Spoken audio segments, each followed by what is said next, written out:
ஒரு புது ஆளுங்க நல்லா ஜெயிக்கணும் அப்படின்னு அதை விடுறதில்ல.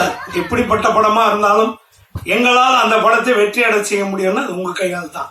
சத்தியமா உங்களால் தான் அது ஒரு வெற்றி. இந்த படத்துல எனக்கு ஆச்சரியம். சார் சொல்லுங்க சார். சார் அதெல்லாம் வேணாம். சாதாரணமா எவனையும் மதிக்கல, கண்டுக்கவே மாட்டீங்க, அப்படி பேசுங்க சார். 1 மணிக்கு ஷூட்டிங் போனேன், 2 மணிக்கு நடிச்சேன், 4 மணிக்கு முடிஞ்சிருச்சு கிளம்புங்கன்னாரு. சார் என்ன சார் அவ்வளவுதான் சார் முடிஞ்சிருச்சுன்னாரு. சார் என்ன நடிச்சேன்னு எனக்கே தெரியல, படம் பார்த்து தெரிஞ்சுங்கன்ட்ட. தியேட்டருக்கு டப்பிங் தியேட்டருக்கு போனேன், ஒரு 4 மைக்கு.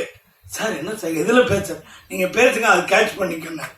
நான் சவுண்டா பாப்பா உட்கார் சார், அதெல்லாம் சாதாரணமா அங்க என்ன பேசுங்க அதே பாப்பா உட்கார் அது பேசுங்க சார். இது எப்படி சார் என் காதலே உழுந்துருவாங்க அப்படின்னு இப்படி பேசி எனக்கே ஒரு வித்தியாசமான டப்பிங் ஒரு இது டைரக்டருக்கு ரொம்ப டைரக்டர் ரொம்ப பெருமையா இருக்கு.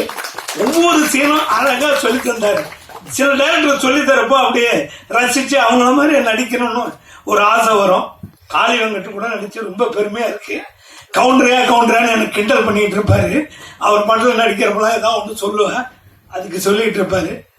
ஒளிப்பதிவாளர், எடிட்டர், இதை நடிச்ச அத்தனை நடிகர்களுக்கும் எங்களுக்கு ஃபுல் சப்போர்ட் கொடுத்த சத்யராஜ் சாருக்கும் எல்லாருக்கும் எங்களுக்கு ஆதரவு கொடுத்த பத்திரிகை நண்பர் அனைவருக்கும் ரொம்ப நன்றி. தொடர்ந்து ஆதரவு கொடுங்க. வணக்கம், நன்றி. இந்த வீடியோ உங்களுக்கு பிடிச்சிருந்தா லைக் பண்ணுங்க, ஷேர் பண்ணுங்க, கமெண்ட் பண்ணுங்க, சப்ஸ்கிரைப் பண்ணுங்க, மறக்காம பெல் ஐக்கானை கிளிக் பண்ணுங்க.